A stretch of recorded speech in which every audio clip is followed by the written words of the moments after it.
Assalamualaikum warahmatullahi wabarakatuh. Salam sejahtera untuk kita semuanya. Jumpa lagi teman-teman, masih di channel kita semuanya. Semoga kesehatan, keselamatan, dan kelancaran rezeki senantiasa tercurah dan terlimpah untuk kita semuanya.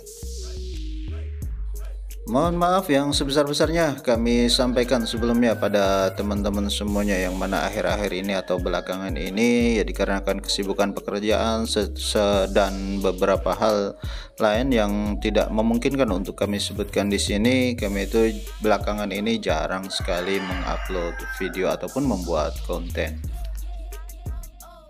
Dan di kesempatan yang berbahagia ini kami akan mencoba untuk sharing kembali mengenai masalah terutama ini adalah masalah perawatan bagi rawatan-rawatan kesayangan kita yang sudah kita persiapkan sedemikian rupa. Terutama ini fokusnya adalah di 1 minggu sebelum rawatan kita tersebut kita bawa untuk jalan.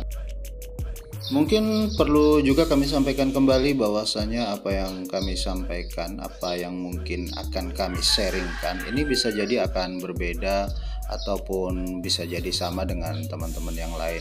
Kalaupun berbeda ya silahkan saja teman-teman ambil saja sisi positifnya. Kalau dirasa cocok silahkan diaplikasikan, kalau tidak cocok ya silahkan saja di skip ataupun diabaikan. Yang akan kami coba sampaikan atau yang akan kami sharingkan itu adalah seputar pengalaman pribadi saja ataupun yang biasa kami lakukan, terutama itu pada rawatan-rawatan kami, utamanya itu 1 minggu sebelum dibawa jalan. Untuk teman-teman jangan di skip videonya ataupun diloncat-loncat videonya agar teman-teman itu bisa mendapatkan pemahaman utuh ataupun pemahaman yang sama dengan apa yang kami sampaikan, sehingga nanti tidak akan banyak pertanyaan yang menurut kami itu dirasa kurang perlu, karena sudah ada ataupun sudah kami sampaikan secara mendetail di dalam konten kali ini. Baiklah, untuk mempersingkat waktu agar teman-teman juga tidak merasa bosan. Jadi yang pertama ini adalah mengenai perlakuan terlebih dahulu. Sebaiknya yang harus dilakukan pada saat rawatan kita itu akan kita bawa jalan kurang lebih itu sekitar seminggu ataupun 7 hari, itu adalah mengurangi aktivitas fisiknya. Aktivitas fisik di sini maksudnya ya anggap saja itu olahraganya, terus kemudian pengumbarannya, kemudian penjemurannya, dan juga tempat istirahatnya. 1 minggu sebelum dibawa jalan, olahraganya itu sebaiknya dikurangi porsinya. Jadi misalkan yang biasanya itu 20 kali ataupun 20 kali repetisi ataupun ya anggap saja 5 menit, maka di seminggu sebelum dibawa jalan olahraganya kita kurangi. Misalkan kalau yang tadi repetisi itu adalah 20 kali, maka dikurangi menjadi 15 kali. Besoknya kita kurangi lagi menjadi 10 kali dan begitu seterusnya. Atau yang biasanya menggunakan waktu yakni katakan saja 5 menit, maka di H-7 atau seminggu sebelum jalan itu olahraganya mungkin hanya menjadi 3 menit, kemudian besoknya menjadi 2 menit, pokoknya kita kurangi terus. Penjemuran yang biasanya itu anggap saja antara 1 sampai 2 jam ya, ambil contoh 1 jam lah. Maka di H-7 atau seminggu sebelum jalan itu kita kurangi menjadi awalnya mungkin 45 menit. Besoknya kita kurangi lagi menjadi 30 menit. Pokoknya selalu kita kurangi semakin mendekati hari H. Tempat istirahat, misalkan ambillah contoh ini rawatan kami ya. Biasanya kami itu untuk conditioning ataupun perawatan Rawatan kami itu full 24 jam aktivitasnya itu di dalam kandang umbaran, dan juga tidurnya juga di dalam kandang umbaran. Nah, di seminggu sebelum dibawa jalan, maka tidurnya itu sudah kami pindahkan ke dalam kandang box yang nyaman.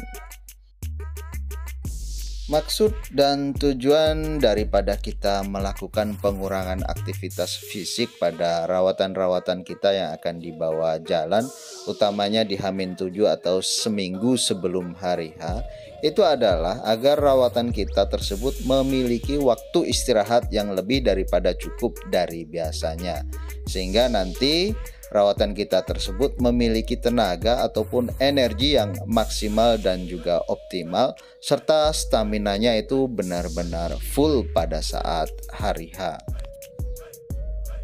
Dan bahkan untuk kami pribadi kami itu selalu menghentikan segala aktivitas fisik, terutama ini olahraganya, itu di H-5 itu berhenti total olahraganya. Dan untuk pengumbaran serta penjemurannya itu durasinya pendek sekali. Mungkin maksimal itu hanya 20 menit saja atau mungkin bahkan 15 menit. Dan itu akan kami hentikan total juga di H-3. Jadi di H-3 itu tidak ada lagi yang namanya pengumbaran, tidak ada lagi aktivitas fisik. Jadi kalaupun rawatan kami itu kami turunkan ke tanah, itu hanya di dalam kandang jemur, di mana rawatan kami tersebut itu kami tempatkan di area ataupun tempat yang teduh dan juga nyaman. Selanjutnya adalah yang kedua di H-7 ataupun seminggu sebelum jalan-jalan. Ini berkaitan dengan ransum pakan. Bagaimana untuk ransum pakannya? Untuk ransum pakan di H-7 yang mungkin sampai H-5 itu adalah sama seperti yang biasa kita berikan pada saat perawatan, dan jumlahnya ataupun porsinya pun juga sama. Selepas H-5, komposisi pakan itu kita sedikit rubah. Tidak hanya ransum pakannya atau komposisi ransum pakan yang kita rubah, air minumnya juga porsinya itu kita kurangi. Komposisi ransum pakan dimulai ataupun selepas H-5 itu kita mulai menambah ataupun memperbanyak porsinya ransum pakan itu yang mengandung karbohidrat. Tidak secara langsung kita perbanyak karbohidratnya, tidak, namun perlahan-lahan kita tambah ataupun kita perbanyak porsi ransum pakan yang mengandung banyak karbohidrat. Misalkan ini jagung. Kalau biasanya jagung itu mungkin katakanlah dari 1 on, jadi pur itu setengah on, terus kemudian jagungnya itu setengah on. Nah, selepas H-5 itu komposisi jagungnya atau porsi jagungnya itu kita tambah menjadi lebih banyak, sedikit demi sedikit. Misalkan di H-4 dari yang awalnya porsi jagung itu hanya 50%, kita tambah menjadi 60%.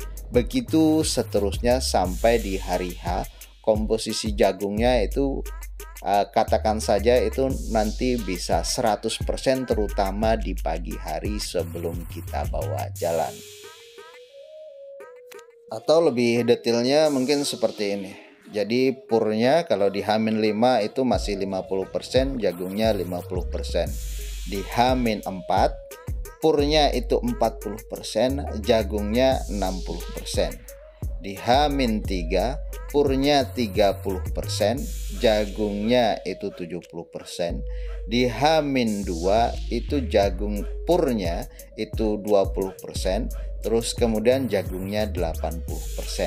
Terus kemudian di H-1 purnya 10%, jagungnya 90%.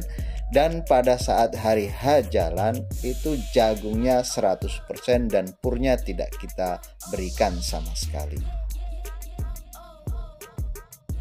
Untuk air minumnya, jadi yang biasanya itu mungkin kita berikan full atau selalu tersedia 24 jam.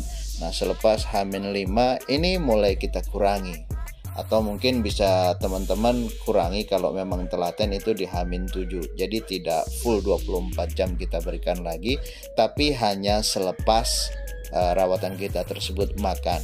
Dan itu pun porsinya setelah H-5 itu menjadi kita lebih kurangi lagi. Jadi hanya sekedarnya dan secukupnya saja, yang penting temboloknya itu tidak atau ada rasa-rasa airnya saja. Udah seperti itulah singkatnya ataupun simpelnya. Kemudian yang ketiga ini adalah pemberian multivitamin dan juga DO Pink. Mungkin bagi para teman-teman yang sudah mengikuti channel ini dari awal sampai sekarang dan rutin memantau videonya ataupun konten kami, di situ kan ada beberapa versi mengenai pemberian multivitamin dan juga DO Pink. Saran kami hanya ambil atau pilih salah satu versi saja yang menurut teman-teman itu paling simple, paling nyaman, dan paling dapat dijangkau, baik itu multivitaminnya ataupun DO Pinknya.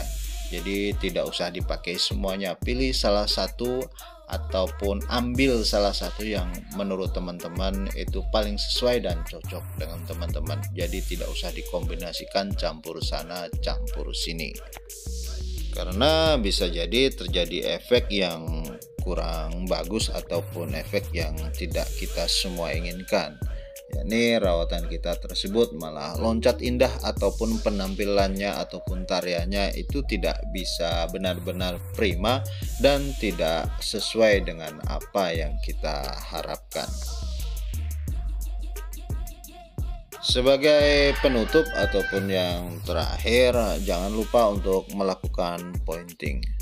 Pointing ini amat sangat perlu dan amat sangat penting sekali untuk dilakukan. Kalau secara teori itu di H-3, namun biasanya kami melakukannya itu ya mulai H-4, karena nanti di H-1 rawatan kami itu sudah benar-benar istirahat total. Bahkan di beberapa rawatan kami tertentu, terutama ini yang memang benar-benar anggap saja grip shiftnya itu kelewatan ataupun brutalnya itu kelewatan, ya biasanya kami pointingnya ya jauh-jauh hari kami lakukan. Untuk penjelasan mengenai pointing, mungkin teman-teman bisa scroll video kami ataupun konten kami yang terdahulu ataupun yang lama. Namun jika dirasa teman-teman itu kesulitan untuk menemukan video kami yang lama mengenai pointing, nanti teman-teman bisa tinggalkan jejak saja di kolom komentar. Dan apabila nanti banyak teman-teman ataupun ya dirasa perlu kami buat ulang konten mengenai pointing, nah kami akan buat ulang kembali konten mengenai pointing dan juga penjelasan lebih detailnya mengenai pointing ini. Nah, demikianlah teman-teman yang bisa dan dapat kami sampaikan di kesempatan kali ini. Mudah-mudahan saja bermanfaat, dan kami mohon maaf yang sebesar-besarnya apabila ada kesalahan ataupun kekurangan, terutama dalam hal penyampaian lah ini. Dan sekali lagi, ini menurut versi kami pribadi. Jika dirasa cocok silahkan diaplikasikan, kalau tidak cocok ya silahkan di skip ataupun abaikan saja. Akhirnya, wassalamualaikum warahmatullahi wabarakatuh. Salam sejahtera untuk kita semuanya dan terima kasih.